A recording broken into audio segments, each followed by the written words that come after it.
Podcast Além do Código. Além do Código. Além do Código. Aqui no canal Programador Cego. Fala pessoal, estamos começando mais um episódio aqui no Além do Código e hoje vamos conversar aqui com mais uma convidada, né, como ela mesmo diz, uma guria aqui bem bacana. Hoje eu vou conversar aqui com a Clarissa Monteiro. Clarissa, muito obrigado aí por ter aceitado o convite, foi assim bem em cima da hora, mas obrigado aí por aceitar bater esse papo aqui. E aí, bom dia, pessoal do Além do Código, é isso? Acertei? Sim. Bom dia, então, foi primeiramente muito bom receber esse convite, muito legal poder participar dessa iniciativa, desse podcast maravilhoso aqui do William, poder fazer parte, né, disso. Foi muito legal, muito bom e não foi em cima da hora nada, que eu tô sempre de olho no WhatsApp, sempre com o celular na mão, então deu tudo certo. Nos encontramos e estamos aí. Maravilha. E aqui uma pergunta que eu sempre faço, né, para abrir os episódios, que vai ditando aqui os rumos da conversa, eu pergunto a respeito da deficiência visual do convidado. E aí, no seu caso, como que foi?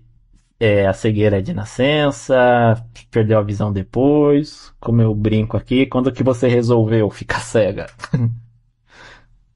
Olha, então, eu tomei assim, essa decisão importante para minha vida, muito antes do meu nascimento. O meu pai e a minha mãe são cegos, e eu brinco que eu ganhei de brinde. Uhum.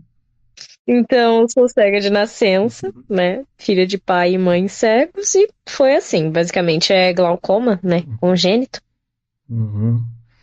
E sim, talvez você que está ouvindo aí, sei lá, estava em Marte, eu não sabia que era possível. Sim, cegos têm filhos e criam muito bem. Tá vendo aí? Essa tá viva, não fizeram nada com ela, criaram ela muito bem. Estou viva, inteira, com os 2 parafusos a menos, mais ou menos do lado direito do cérebro. Mas inteira, os parafusinhos a menos são extras. Já tive Sim. uma convidada em que ela falou que perguntaram pra ela se ela era mãe. Aí quando ela falou que não, a pessoa respondeu: "Ah, ainda bem." Tipo, não sei que problema teria se ela fosse. Assim. Nossa, ainda bem. Ainda bem. Credo que o pessoal é doido.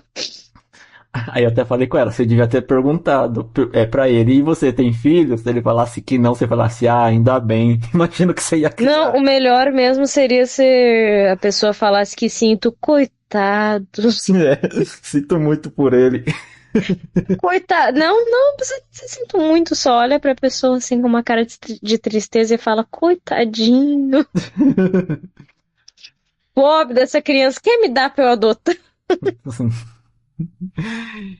E aí, então, como foi de nascença, então pra você sempre foi tranquilo a sua adaptação, né? Como eu disse, eu nunca pude sentir falta do que não teve, né? Foi mais fácil a aceitação. Assim como toda pessoa cega, a gente passa, né, por uma etapa de adaptação, nascendo com a deficiência ou não. Nascendo depende, né? Tem gente que vai dizer que não é mais simples, tem gente que vai dizer que depende muito de pessoa para pessoa. Na minha assim, opinião, foi mais simples por eu ter família de cegos, então eu já sabia que dava para andar sozinha, que dava para cozinhar, que dava para cuidar de uma casa, que dava para ter filhos. Eu não tive essas descobertas, assim, foi uma coisa que eu já convivi. Então acho que sim, nesse sentido foi mais fácil, sim. Você se lembra, assim, quando você passou a realmente ter consciência, entender que não enxergo, sei lá, foi algo tão natural, assim, que você nunca percebeu isso? Assim,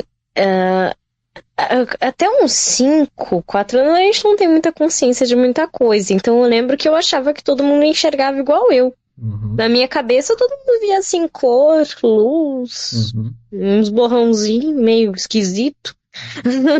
Na minha cabeça todo mundo via assim. Eu tomei assim mais consciência mesmo quando eu fui pra escola. Aí eu vi as outras crianças, né, percebi que era um pouquinho diferente. Eu sempre tive essa consciência do ponto de vista acadêmico. como os meus pais não enxergavam, eu notava que eles andavam com bengala na rua, isso e aquilo.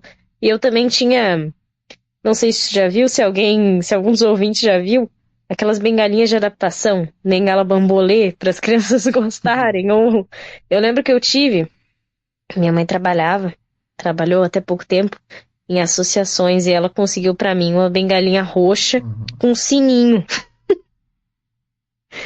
Era a coisa mais fofa, parecia um enfeite de Natal. Uhum.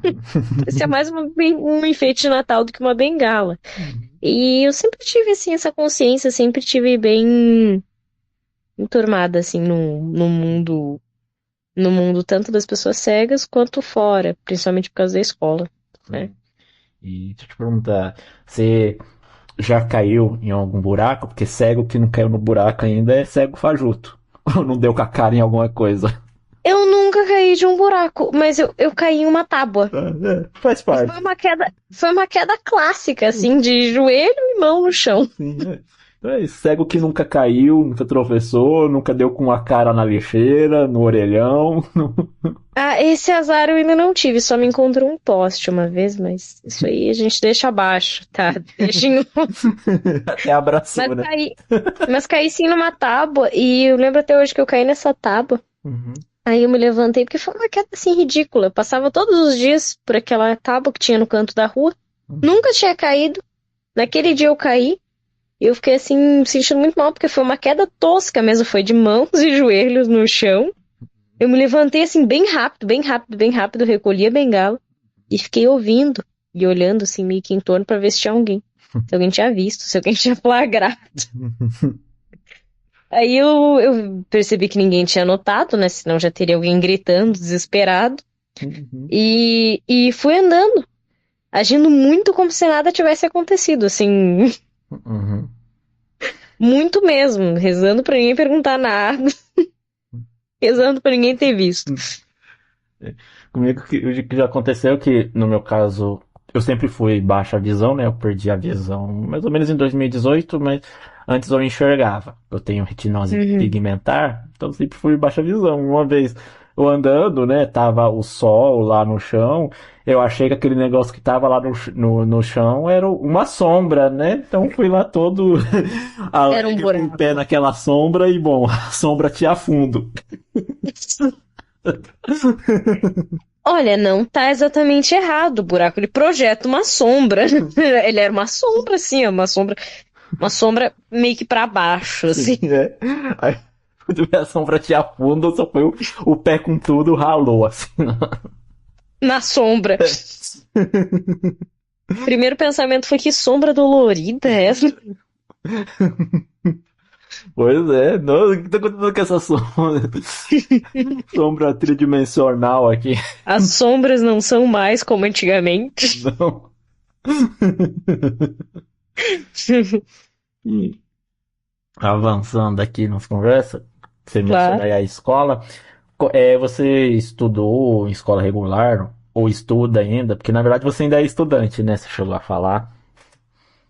Assim, eu sou estudante do terceiro ano do ensino médio, então daqui a pouco eu tô acabando. Uhum, E eu estudo no Instituto Santa Luzia, uhum, que talvez alguém que esteja ouvindo até conheça. Ele foi um colégio interno para cegos, assim, ele foi fundado como um colégio interno. Em... Não me corrijam porque eu sei que eu estou errada, mais ou menos em 40. E foi internato até 90 e poucos, quase 2000. 2000 até. E só que agora ele é uma escola regular com inclusão. É uma escola regular que, por exemplo, tem uma impressora Braille, tem livro didático em Braille, tem bastante, agora é muito menos, né? Tinha mais, agora tem muito poucos, muito poucos alunos cegos. Então foi uma escola regular, mas não tão regular assim. uhum, Quando eu estudei já não era mais internato nem nada, mas tinha esse apoio, né? uhum. Interessante. Eu tenho vontade de aprender Braille, por enquanto eu sou analfabraille, né? Mas tenho vontade que eu sinto falta de É assim? escrever à mão. Sou analfabraille. A gente vive e não sabe tudo, né? Assim que chama. Ah, é um termo que alguém soltou lá no grupo uma vez e eu tomei posse porque eu gostei do termo pra me descrever. Também adorei. Achei maravilhoso. Nossa. Quando me pergunta se é Braille, eu falo, não, sou analfa Braille. Mas eu sinto vontade de escrever assim à mão tudo, que, sei lá, não é a mesma coisa que você digitar aqui no negócio. Escrever à mão, você se sente lá mais conectado com a escrita. Ah, uma coisa que me acontece como estudante também é que eu acho muito mais fácil de aprender, de absorver mesmo escrevendo na mão. Uhum. E, e realmente pra mim teve sempre esse apoio aí de aprender Braille. Eu aprendi Braille com 6 anos, também porque a minha mãe foi professora de Braille. Uhum. Então se eu não aprendesse, né? Então, não, mas ela nunca me pressionou, assim, ela dava todo o apoio, todo o respaldo, mas nunca me pressionou, assim, vai, aprende, não sei o quê. Né? Nunca Tipo, teve não esse. se impressionou, você quer comer? A sua comida tá ali, é só você ler o braille que tá na etiqueta pra você comer a comida certa. Meu Braille da marmitinha do lanche. Eu nunca, nunca teve isso, mas eu vou anotar o método, tá bom? Sim. Caio, ó, numa tem a sua comida, na outra tem a pimenta. Bem direito você sabe qual que é. Ai, que horror. Numa é a comida normal, outra é ela trincada de pimenta. Eu lembro que o Braille tem muito aquela coisa de ser espelhado, né? O Braille na reglete, pelo menos. A gente tem que escrever como se fosse ao contrário, porque na hora de ler a gente vai virar a folha. Sim. E eu lembro que eu escrevia exatamente como se lia, né? Uhum. E ficava tudo ao contrário, de fato. Eu não conseguia entender por que que ficava ao contrário, o que que acontecia. Essa foi a parte mais difícil, assim, da minha alfabetização de Braille. Passou isso daí e deu certo. Sim. O bom de escrever mesmo com braille é que a pessoa pega a ortografia muito mais fácil do que ficar só escutando um leitor de tela. Às vezes a pessoa não sabe muito a ortografia das palavras quando se acostuma a só escutar. Ah, sim, muitos, muitos, muitos cegos têm um gap, um vazio, assim, uma questão enorme na parte de ortografia. E não quer dizer nem que a pessoa não leia, não quer dizer nem que a pessoa não. Nada, assim. Só quer dizer que realmente não tem contato com livro físico, então não pega ortografia. Sim. Eu gosto muito de ler e a maioria dos livros que eu procuro não tem braille ou uma coisa assim fora da realidade. Por exemplo, uma vez eu vi assim numa biblioteca braille o livro de Harry Potter em braille. Eram umas 20 partes, porque são 7 livros e cada um tinha umas 5 partes. Ah, Eram umas 20, 30 partes. É uma coisa assim impossível, sabe? uhum. Impossível. Eu ia demorar, indo lá uma vez por semana, eu acho que eu ia demorar uns 4 meses, 5 pra ler tudo. Então a gente acaba pegando muito livro na internet. E teve uma hora que eu percebi que eu tava errando umas palavras assim muito, muito, muito básicas, porque eu tinha parado de ler, porque eu gostava muito de ler e não tinha os livros que eu queria em braille. Uhum. Então eu tava errando assim umas coisas Sim. óbvias, sabe? Isso, infelizmente, acontece muito com a gente. Eu gosto de ler, mas ultimamente eu leio muito com o Kindle usando o NVDA. Aí eu brinco Eu que a minha sei, pronúncia é pronúncia de NVDA, né? Que agora que eu me toquei, que o seu nome é o nome da protagonista de uma das minhas sagas favoritas, que é lá o Shadowhunters da Cassandra Clare. Tem a personagem lá que foi minha chama primeira Clarice. saga longa Aham. de livros, Shadowhunters. Aí tem lá a Clary, né? Mas pra mim o certo é o NVDA, o nome dela é Clary. Sim, é, Claire. Foi minha primeira saga longa de livros, Shadowhunters, minha primeira saga grandona, assim, de fantasia. Aí depois eu já fui pra drogas mais pesadas, Crônicas de Gelo e Fogo e Senhor dos Anéis.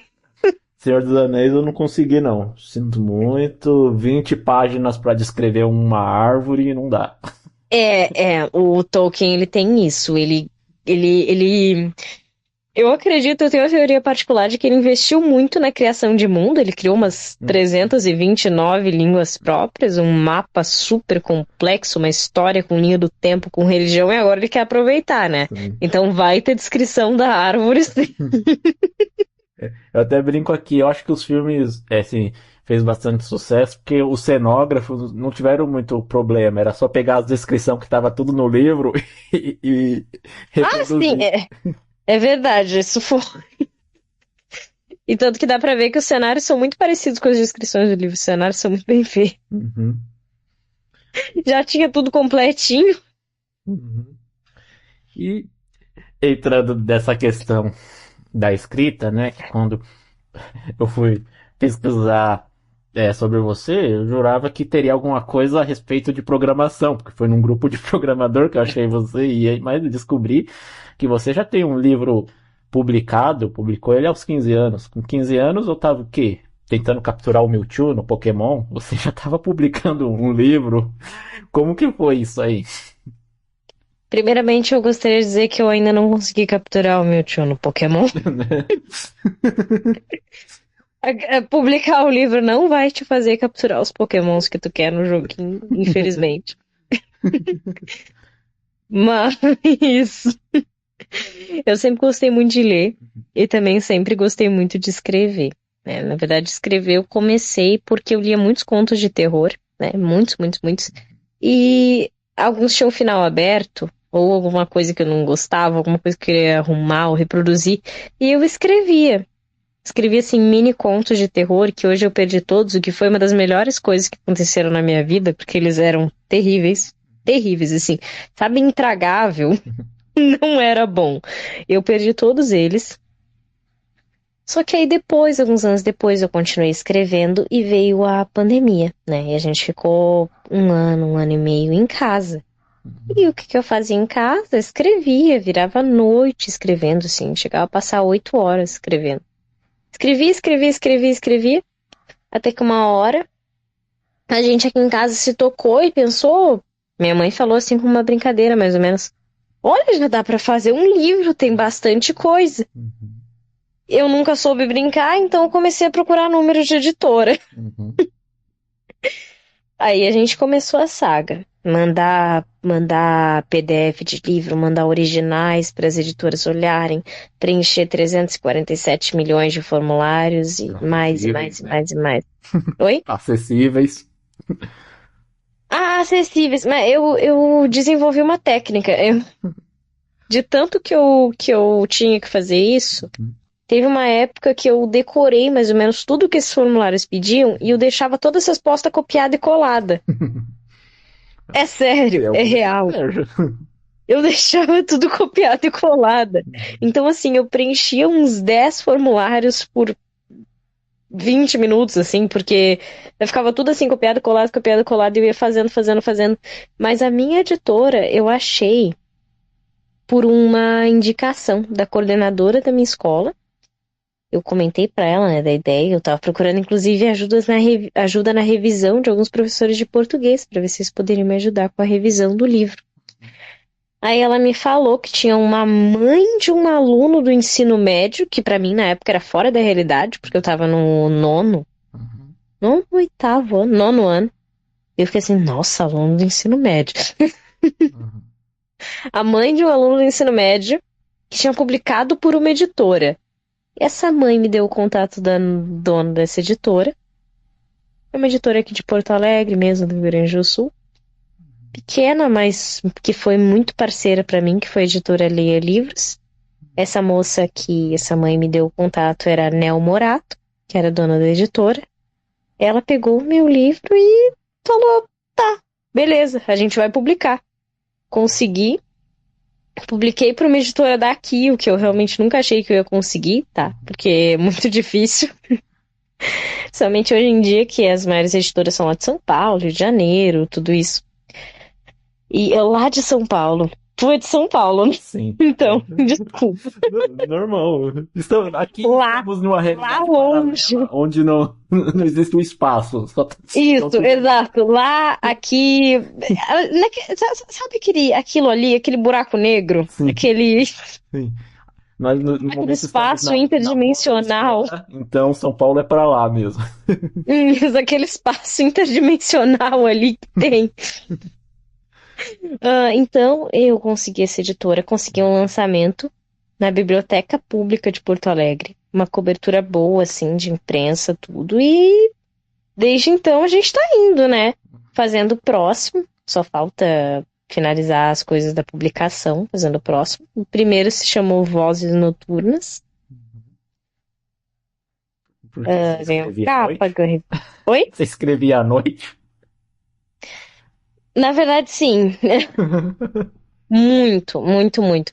Mas como qualquer nome de livro, primeiro, assim, a gente se sentou, eu e minha mãe começou a falar um monte de nome, assim, é umas coisas nada a ver, sem sentido, horrorosas. A última coisa que saiu foi esse Vozes Noturnas. Eu fiquei assim, olha aí, achei. E realmente eu escrevia, só um pouquinho, eu escrevia a maior parte do tempo de noite mesmo, porque como era pandemia, a gente não tinha horário pra nada. Eu entregava meus trabalhos da escola em média 3 horas da manhã. Uhum. E escrevia também por esse horário. Então, na maioria daquele livro ali, desse livro, do Vozes Noturnas, que eu digo que é o meu primeiro filho,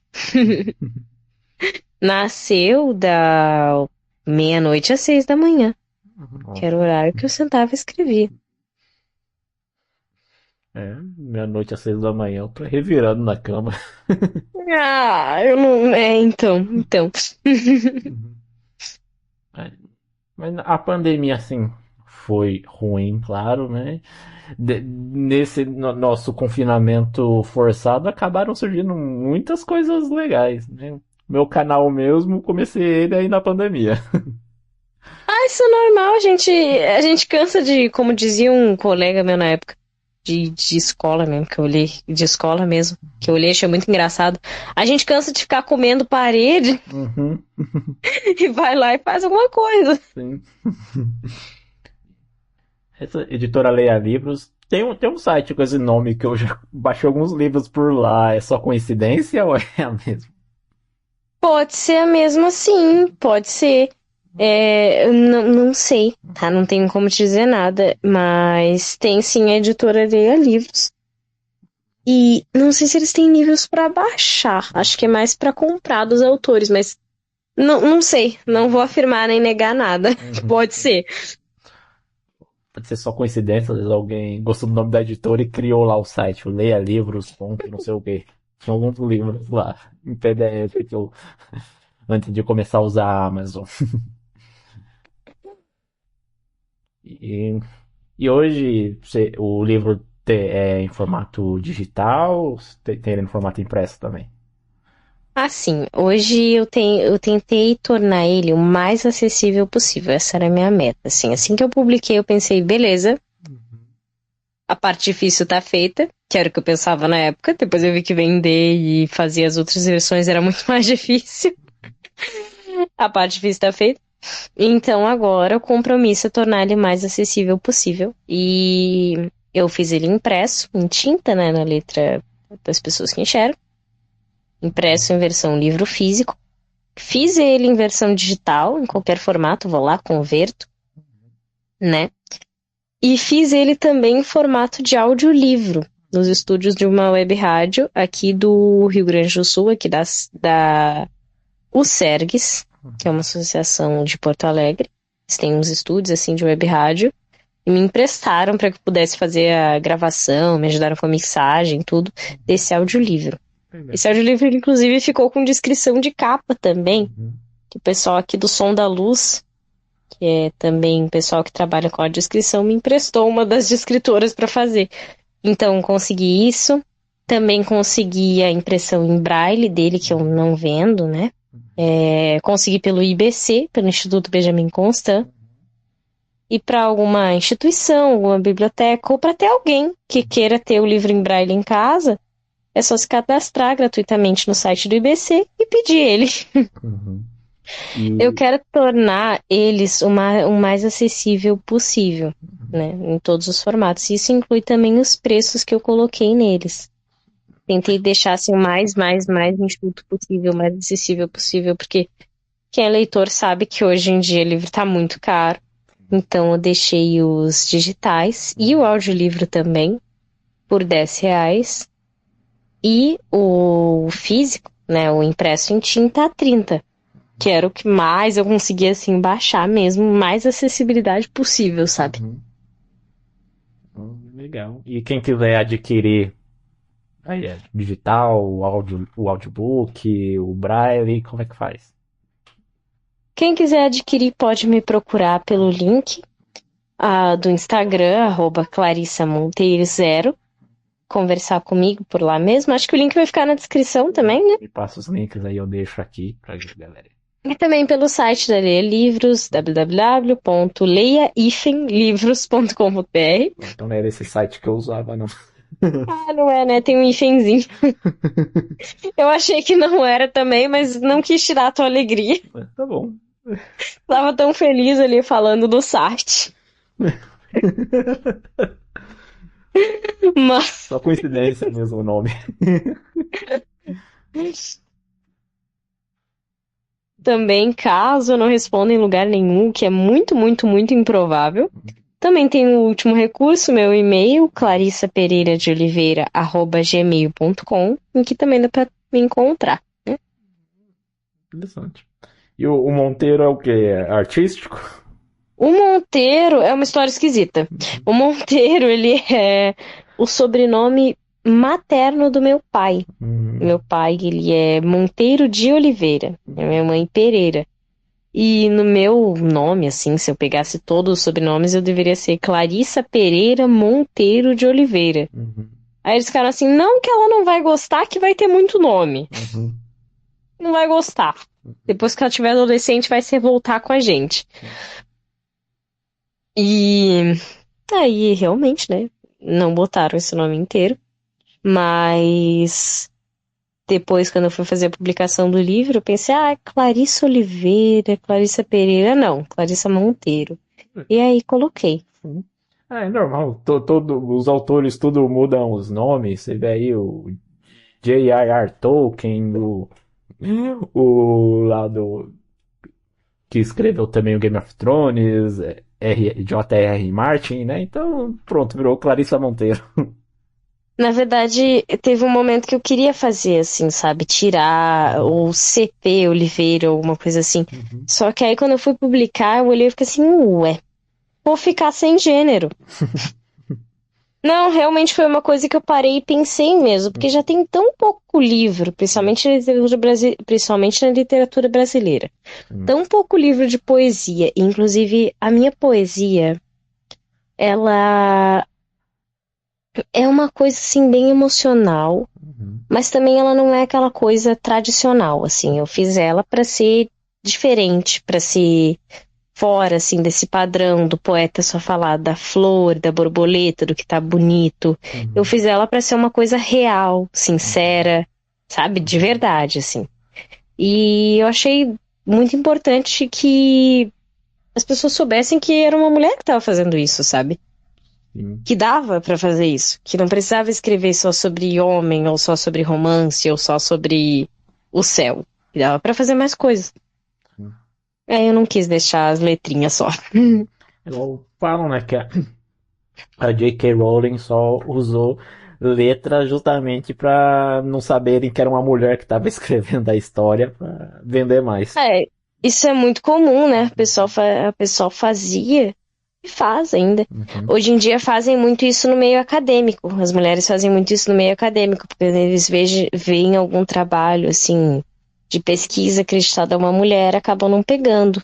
Acabam, né, discriminando, colocando o artigo numa posição inferior, ou pedindo, ou pior, né, pedindo para ela colocar o nome não numa posição de destaque, mas sim colocar um homem como pesquisador principal e ela como auxiliar ou como assistente, alguma coisa assim. Aí muita mulher abreviava mesmo, tirava, né, o gênero do nome. E você aí mencionou as suas poesias, tudo. Se importaria de dar uma palhinha aqui pra gente? Até o pessoal, porque no audiobook é você mesmo que narra, né? Sim, no audiobook eu narrei todas. Falaria uma poesia, para o pessoal ter uma ideia. Posso dar uma palhinha assim. Uma das primeiras poesias do livro, ela se chama O Lobo Cinza, e ela é uma das poesias, inclusive, que eu recitei no lançamento do livro, no evento aí de lançamento. O lobo cinza. Hoje o vento uiva como um lobo cinza, com dentes de relâmpagos que mordem o mundo. Hoje o lobo cinza vai nos engolir, mandar-nos para sua grande barriga de nuvens. Hoje o lobo cinza parece furioso, sacode o mar escuro com passos de trovão. Hoje o lobo cinza parece tão triste, despeja grosso pranto em forma de chuva. Mas hoje o lobo cinza é impiedoso. Sua tristeza e ira abalam céu e terra. E por algumas horas o lobo cinza é belo. E por algumas horas o lobo cinza é Deus, pois não existe escudo contra a tempestade. E por alguns segundos o lobo cinza é belo, com sua tenebrosa majestade. Essa é uma das menores, assim, que eu tenho. Legal. E você falou que ela tem em versão digital, né? Tá na Amazon já? Assim, eu tenho o objetivo de torná-lo mais acessível que der. Infelizmente, a Amazon é uma plataforma que não permite isso. Ela pega muito, né, do lucro do autor. Muito, uma porcentagem muito grande. Inclusive nos e-books, tá? Não só nos livros impressos. Então eu teria que aumentar muito o preço do livro e preferir não colocar. Mas quem estiver interessado na versão digital pode conseguir direto com você, né? Exato, eu respondo muito rápido, chama na DM, manda memezinho e pronto. E pode conseguir a versão digital, a versão audiolivro, a versão no formato que preferir, que é PDF, PUB, Docs, TXT, o que sentir mais confortável. Que legal. E você mencionou aí, quem fez a descrição da capa, o nome é Som de Luz? Som da Luz. Som da Luz. Som da Luz, inclusive, também tem Instagram, @Som da Luz, acessibilidade. E a gente tem uma parceria bem boa também. Tivemos uma parceria bem boa na montagem do audiolivro. Que legal. E casou certinho, né? A Som da Luz descrever as vozes noturnas. Deu certo mesmo, é verdade. Só que faz sentido agora que eu vejo. As vozes noturnas são descritas pelo som da luz. Faz sentido, sim. É bem interessante. Você falou, já tá vindo mais um a caminho, de poesia também? Assim, eu tô com o próximo livro praticamente pronto. Quase todo finalizado, só falta a parte mais burocrática mesmo, fazer capa, revisão, ver os detalhes do lançamento, como é que vai ser feito. Mas ele vai ser um livro também com poesias, mas ele vai ser mais focado em crônicas, ele vai ser mais social, menos emocional e mais social. Ele já tem nome, o nome dele vai ser Não Leia em Voz Alta. É. E ele é mais crônicas e contos, mas também tem algumas poesias também. Legal. Não pensa em escrever romance, não? Assim, eu brinco muito, eu espero que um dia isso mude em mim, porque eu adoro ler histórias longas, adoro ler romances, só que, na minha opinião, pelo menos eu sou uma escritora muito entediada, porque eu pegava um conto e ou terminava ele em um dia, ou eu já não queria mais ver os personagens porque eu achava chato. Então eu me entedio muito fácil. E eu imagino que se eu tentasse, assim, escrever alguma coisa muito longa, eu ia me cansar, entediar, cansar dos personagens e parar. Tanto que eu já tive, assim, um projeto de fazer uma criação de mundo, de fantasia, uma coisa toda complexa. Eu tinha, inclusive, vários contos desse universo. Mas é uma coisa que eu não vou publicar, só vou publicar se eu realmente decidir adotar esse mundo e realmente fazer uma coisa grande com isso. Mas até o momento, pelo menos eu acho que não, justamente por esse meu tédio de escritora mesmo. Ou termino hoje ou já cansei dessa história. Entendi. Mas quando tiver publicado aí o Não Leia em Voz Alta, vai ser uma honra você voltar aqui para divulgar ele. Ah, muito obrigada. Eu vou gostar muito de voltar aqui, conversar com o pessoal que tá aqui assistindo. Sim. E aqui a gente vai falar em voz alta normal no podcast, vai ser um Vai podcast mudo, sim, não. vai ser sim. Não vai ninguém sussurrar, não. E como eu mesmo dei aqui, né, eu acabei achando você lá no grupo do WhatsApp, que a gente faz parte, que é o Pessoas Cegas Programadoras. Então, como que você foi para lá? Você tem esse interesse também aí na área do desenvolvimento, da tecnologia? Assim, não, eu não caí de paraquedas, prometo. Eu sou analista de qualidade de software na área de acessibilidade. Uhum. Então, quando qualquer pessoa cega ou qualquer pessoa que tem alguma deficiência ou uma questão tiver com muita vontade de reclamar de um site, eu sou aquela pessoa que vai fazer um relatório todo bonitinho para eles, Uhum. todo lindo assim, todo bem feitinho, todo bonito, explicando aonde, quando e de que forma eles fizeram tudo errado na hora de desenvolver. Legal. Então é você que eu me reporto quando eu encontrar aqueles sites que eu tô navegando com o B e ele só fala botão, botão, botão, botão. Sim, Porque sim, a pessoa não pôs um area label, só pôs um ícone lá. é a mim que tu se reporta quando tu entrar em um site e ele for pro inglês do nada, porque o anjo não colocou a definição de idioma na hora de fazer a criação do site. Então, sim, eu sou essa pessoa, né? Há uns, acho que 4 anos. 4 anos? Nossa, como faz ter 3 anos. 3 anos certinho. Eu trabalho nessa área aí de análise de qualidade de software, na área de acessibilidade mesmo. Eu testo para tudo. Testo para Android, para NVDA, vários leitores de tela, ferramenta automatizada, teste manual mesmo, na hora. E Uhum. foi assim que eu caí nesse grupo. Hum. Ah, legal.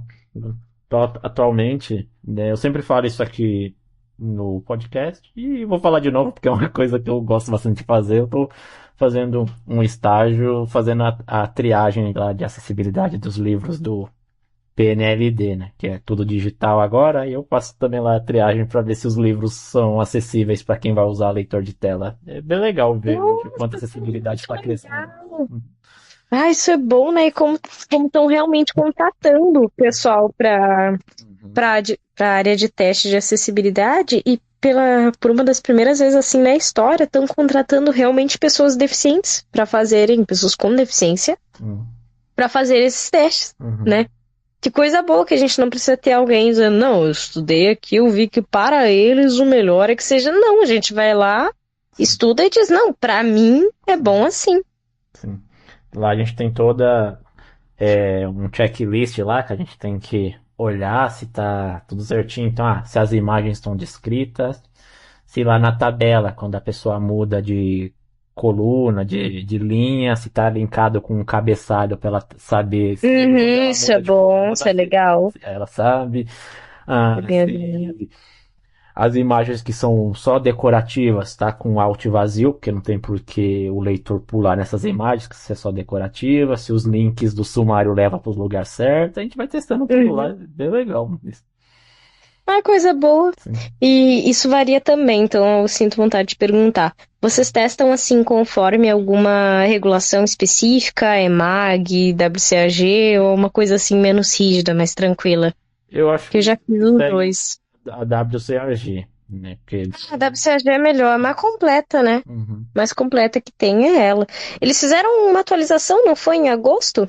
E ainda tô por fora. Eu tenho que começar a estudar mais. Fizeram uma atualização, não mudou tanto.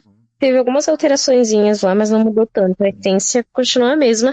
E ainda é, pelo menos na minha opinião, a melhor, né, ferramenta de regulação que tem de acessibilidade. É mais completinha, mais desenhadinha é a Sim. WCAG. E como, né, eu tenho também esse lado mais de desenvolvedor, eu gosto de programar, quando estou fazendo a triagem lá, eu gosto de também ficar dando uma olhadinha lá no, no código fonte, só para ver o que eles fizeram para deixar acessível, que eu vou aprendendo também. Ah, isso é bom. Isso é muito legal. O nerdão aqui ficar olhando por baixo dos panos. Mas foi assim, foi destrinchando um site que eu descobri aquela ferramenta de colocar legenda oculta pro leitor de tela, sabe? Uhum, Foi assim que eu vi no código, que assim, que é isso? uhum. O que é esse negócio? É, é, E era isso, e é assim, que eu muito aprendi, é muito isso. bom. A gente vê que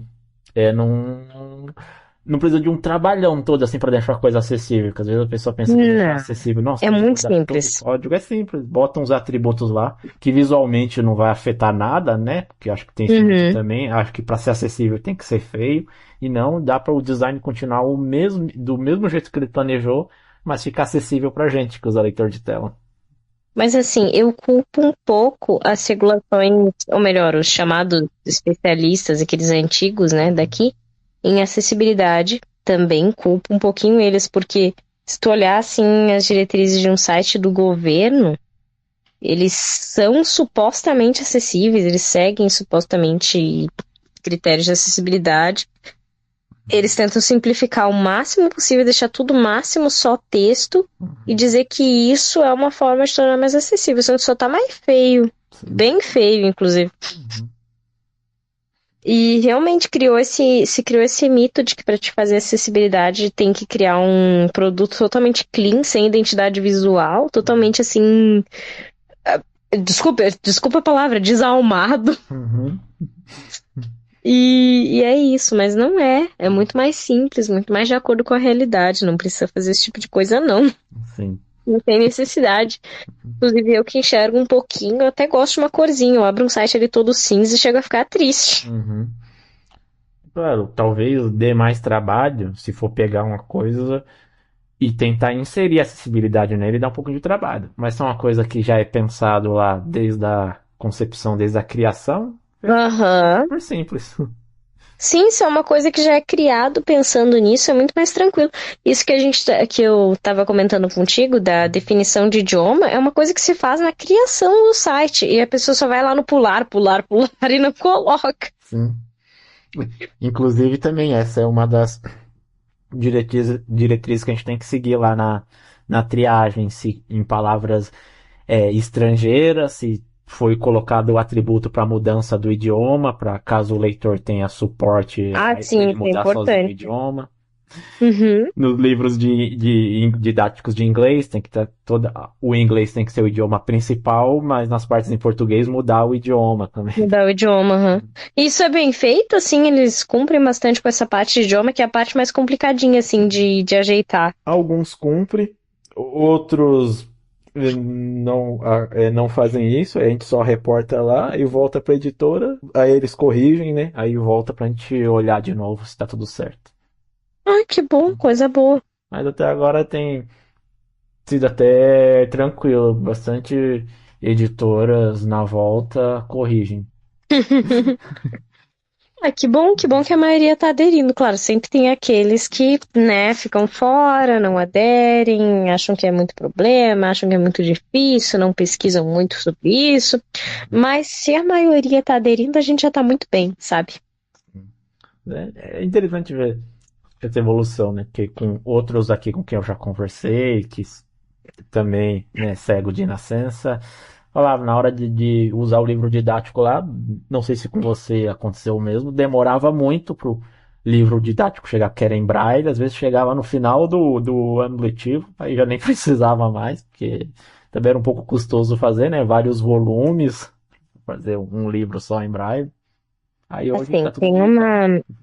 Eu fico muito mal, assim, porque já trabalhei, assim, com muitas formas aí de revisão digital, de acessibilidade, mas tem coisas do nosso dia a dia que a gente não consegue ajeitar, não consegue, não consegue, não consegue. A minha escola fez contrato, numa época, com uma editora, uma certa editora, que não enviou esses livros por 6 meses, os livros didáticos digitais, tá? Não era nem braille, digitais por 6 meses. E quando enviou, enviou num formato que era impossível, assim, impossível de descompactar, impossível de abrir, totalmente assim. Palavra que eu uso? ilegível. Uhum. E assim, eu não sei que. Não me lembro realmente se a gente deu um jeito ou se eu fiquei sem livro esse ano e acabei pegando por digitalização que Ah, sim. Eu peguei por digitalização que os professores mesmo fizeram. Uhum. Porque a editora não deu zero suporte. Uhum. Nada, nada, nada. Então, eu fico muito feliz e tô realmente perguntando muita coisa sobre isso, porque eu fico muito feliz. Porque realmente eu não tenho uma boa experiência com livro didático digital, não. Isso tá. É tudo feito lá em HTML, seguindo a paginação original da publicação. Então tem lá Ai, da versão impressa. Então, se o professor falar vai para a página tal, é só dar lá um Ctrl NVDA mais F para buscar a página, tá tudo certinho. coisa Ou os boa, capítulos, muito tudo melhor. na cor, né? Trabalho que eu gosto de fazer. Uhum. Poder fazer parte disso, né? Saber que não, agora tem alguma criança aí estudando com acessibilidade e eu tô podendo fazer parte disso. Que bom, que coisa boa. Fico muito feliz mesmo de ouvir isso. É muito legal. E você aí pretende continuar assim nessa área, né? Acho que ano que vem você já pretende entrar na faculdade ou vai entrar na área ser escritora mesmo ou vai aí fazer os dois, se possível? Assim, eu vou fazer os três se possível, porque eu Hum. planejo entrar na área de direito para fazer causas, pegar causas de acessibilidade, né? Principalmente com foco em empresas, com foco. Sabe que a gente sofre muita injustiça, muitas coisas que a gente às vezes acaba não reportando, porque muitas vezes a gente nem sabe que a pessoa que está tendo esse preconceito, ou com a instituição que está tendo esse preconceito, está cometendo um crime, né? E eu quero pegar essas causas. Então, sim, eu planejo fazer as três coisas. Eu vou fazer vários cursos aí na área de tecnologia, me desenvolver mais nos cursos mesmo. Talvez fazer uma segunda faculdade nessa área, se eu estiver bem confortável, conseguir. Continuar na área da escrita, porque escrever é uma coisa que eu acho que eu nunca vou deixar de fazer. Uhum. Velhinha de cabelo branco, cacunda, não vou deixar de fazer, mas pegar pela área do direito mesmo. Ah, legal. Ter gente aí para nos defender, fazer a LBI ser cumprida. É verdade, porque realmente a nossa lei de eu, né, eu gosto, devo ser uma das poucas pessoas, né, mas eu gosto muito desses papéis assim bem burocráticos de lei, essas coisas chatas mesmo. Chata, chata, eu admito que é chato, tá? E eu já peguei pra examinar legislações de vários países, assim, e a nossa, no papel, ela é uma das melhores. Ela cobre situações que a gente nem imagina que cobre. A LBI, ela cobre preconceito e exclusão numa aula de educação física. Uhum. Ela cobre isso como ilegal, como punível. E isso é muito raro, é uma lei muito boa, muito boa. Uhum. Só que, e as emendas também, né? As novas cláusulas, aquele. Esse ano até eu acho saiu um pronunciamento sobre as bengalas, também na legislação sobre as cores das bengalas. A gente tem tudo muito desenhadinho. O problema é que tem poucas pessoas querendo fazer valer, né? Mas no quesito legislação a gente tá muito bem, Uhum. muito bem. Sim. Eu já conversei aqui com a convidada que diz que na educação física não deixavam ela brincar, que é cega, pra não se machucar. É, ela pode ver esse episódio nosso do. Nossa, olha eu me adonando das tuas coisas. É de todo mundo. Ela pode ver esse episódio do seu podcast e descobrir que isso é um ato criminoso, de acordo com a LBI. Sim. Excluir uma pessoa por uma deficiência, incluindo das aulas de educação física. Caso seja aí se oferecendo como co-host, tô procurando, quem sabe também, né? Fica à vontade, eu tô aqui. E nesses papos assim, de tecnologia, até esqueci de Hum. perguntar, como que se deu aí o seu contato? Foi aí na escola mesmo? Você começou aí com o DOSVox? Assim, eu comecei com DOSVox em casa, né? A minha mãe também sempre teve muito contato com a tecnologia, porque ela dava aula de braille e ela via que muitos alunos não conheciam nem a parte de tecnologia, não sabiam mexer no celular, não conheciam o DOSVox, não conheciam o computador, leitor de tela.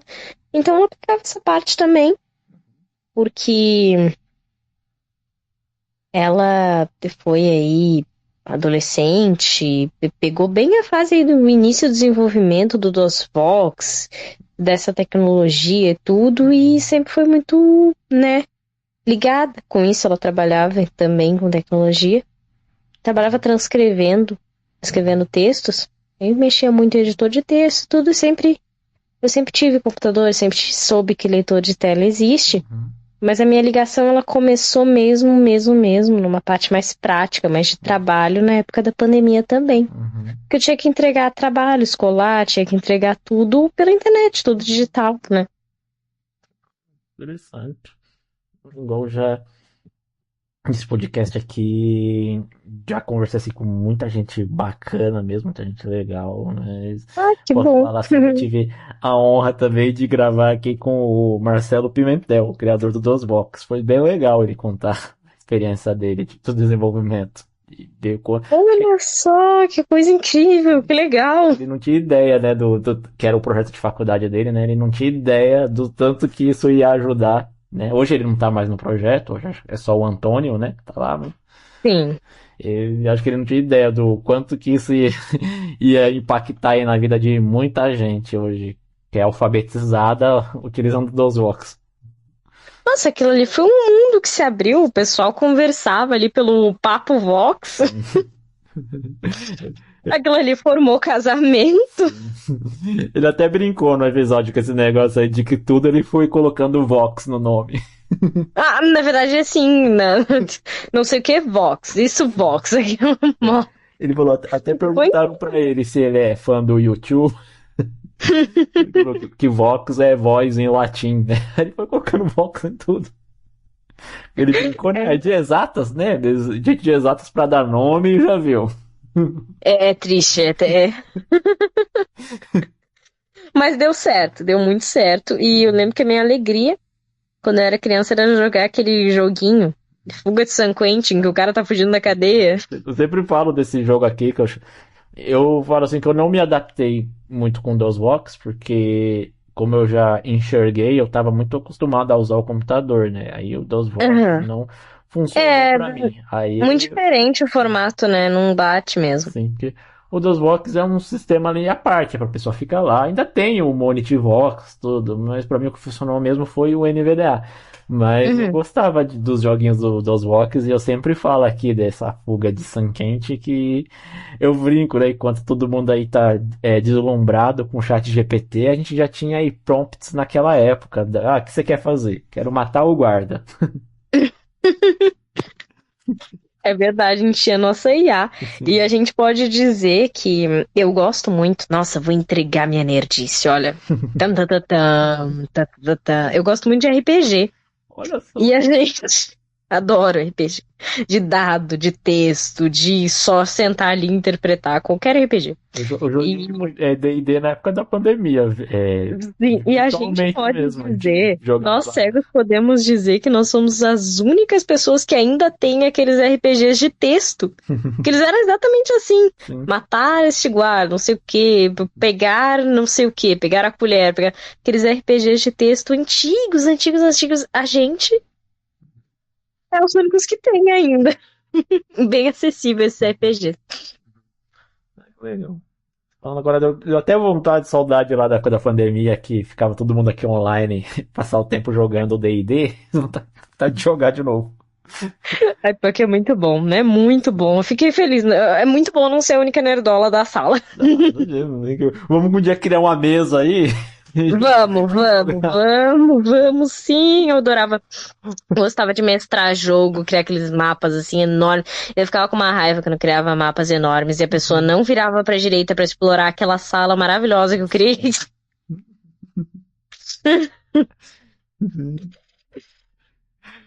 Eu assim, tem certeza que não quer virar ali? Tem certeza? Ouvi falar que tem coisa, hein?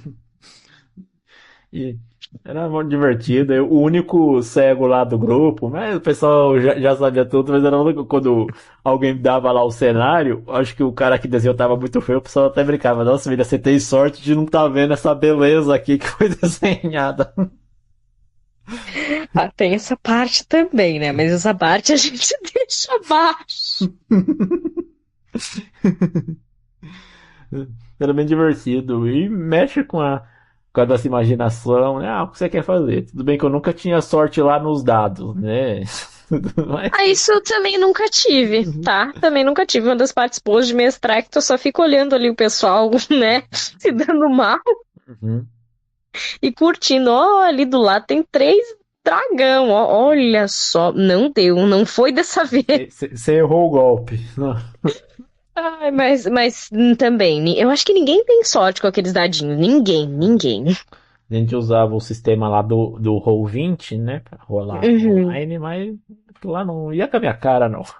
Não. E o bom do jogo assim do RPG é porque não importa se a pessoa enxerga ou não, tá todo mundo assim no mesmo nível, porque o jogo é todo audiodescrito. Sim, o jogo é todo descrito. Exatamente, esse Fuga de Sangue Quente aí, sempre que eu jogo, Uhum, ou qualquer jogo assim, mais estilo fantasia do DOSBox, uhum, eu lembro como a gente ainda tem aqueles RPGs antigos, né? uhum, Porque é muito parecido o formato, a descrição, tudo. uhum. O RPG, ele realmente é o tipo de jogo mais acessível que tem. Sim. É bem legal. Tô até com vontade de baixar o DOSBox aqui pra tentar jogar Fuga de Sangue Quente. Só cuidado pra não entrar no frigorífico. Eles falam, esse eu não lembro de ter jogado, mas falam muito também da Caverna Colossal, Ah, não, aquele eu tenho birra. Július o Aquele eu tenho birra que Pirata. eu nunca consegui virar aquele negócio. Aquele eu tenho birra. É o único dos três que eu tenho birra. E uma birra eterna. Eu sempre morria de formas assim inacreditáveis. Pelos cachorros. Não, pera aí, uma vez eu fiquei tão frustrado com aquele jogo que eu me atirei da janela. Eu já pronto, agora acabou. Já que é pra morrer, então. Eu tinha morrido umas 13 vezes seguidas no jogo e pensei, ah, não, vai ser do meu jeito. Eu é que decido como é uma pena. É isso aqui não. É assim mesmo. É bem divertido. Uhum.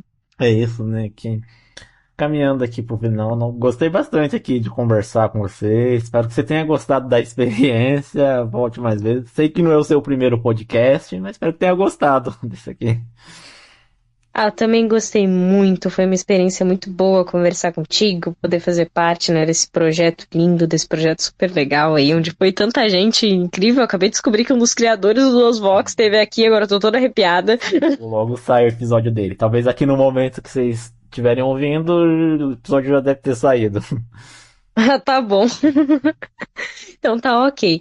E sim, já participei de alguns podcasts, mas sempre que a gente conhece uma pessoa nova, sempre que a gente participa de um programa novo, de um projeto novo, é como se fosse a primeira vez, a gente fica toda nervosa de novo. E realmente foi incrível. Eu vou agradecer a ti, William, e também ao público, ao pessoal que vai assistir, por cortes, porque eu vou largar corte disso aqui até sim, sempre assim. E agradecer, né, a honra, a oportunidade de estar aqui fazendo parte desse projeto que é tão bonito. Mas não, é minha. E a pergunta aqui de encerramento que eu sempre faço para os convidados é o que que você aí gosta de fazer para relaxar, espairecer a mente? Já descobrimos que escrever é uma dessas coisas, né? Você gosta de fazer alguma outra coisa aí nos seus momentos de lazer? Tem algum hobby? O que que eu gosto de fazer? Vamos ver. Jogar Vamos ver. RPG? Eu também. Ah, a gente ainda vai montar uma mesa aí de RPG. Bem, a gente vai. Ah, vai sim, vai. A gente vai montar uma mesa assim. Agora que eu descobri outro fã de RPG que resiste aqui, a gente vai. A gente tem obrigação.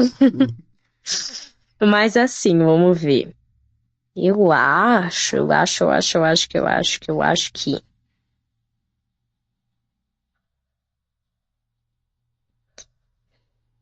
É que só uma coisa que já foi, inclusive, um esporte que eu praticava. Nunca cheguei a competir. Acabei parando de competir, mas sempre gostei muito de nadar. É uma coisa que eu gostava muito, ainda gosto e fico muito feliz quando eu tenho a oportunidade de fazer. E eu sei que é muito, muito específico, mas é muito legal. Não sei nadar ainda. Eu acho que ainda tem tempo de eu aprender. Vou pôr na Eu minha fico muito lista feliz de porque, fazer quando assim, eu morrer, aprender a nadar. eu gosto muito de praticar, assim, exercício físico, só que quando a gente se exercita, a gente sua, fica nojento, grudento, peguento, parecendo né, Uhum, sei lá o quê. E eu realmente gostei de nadar até a primeira vez, porque eu vi que era um exercício físico que a gente não sua, não uhum, fica se sentindo esquisito. sim. E é isso aí, uma das coisas que eu faço pra relaxar, pra voltar pro eixo é nadar. E o bom é que ou se suar, já lava na hora, né? Nem vai saber que tá suando. Vai suando e lavando. Isso mesmo, eu gosto muito desse exercício. Já fiz uma época natação e é ali que eu aprendi a nadar direito. Antes eu só sobrevivia. Legal, hein? Mais uma vez aí, muito obrigado. E, como eu falei, os links vão estar tudo na descrição. Adquira aí os livros dela, vamos ajudar aí, né, a literatura brasileira. Que você sabe que escritor não dá para ficar rico no Brasil, né? A não ser que você seja o Paulo Coelho. Mas vamos aí ajudar, né, as obras brasileiras. Eu gosto de ler livros de fantasia aí americanos, mas tem que valorizar o que tem de bom aqui no país também. Lembrando pro pessoal, a minha rede social que eu mais uso é meu Instagram, @ClarissaMonteiro0. Uhum. Também para quem quiser correr pro meu e-mail, se sentir mais confortável, Clarissa Pereira de Oliveira, @gmail.com. E sobre isso de literatura nacional, realmente é uma coisa muito comum. Eu juro que eu já ouvi, a gente que é escritor ouve cada coisa, né? Uhum. Já ouvi pessoas que, nossa, eu adoro ler, mas Uhum. eu não gosto de literatura nacional, obrigada. Uhum.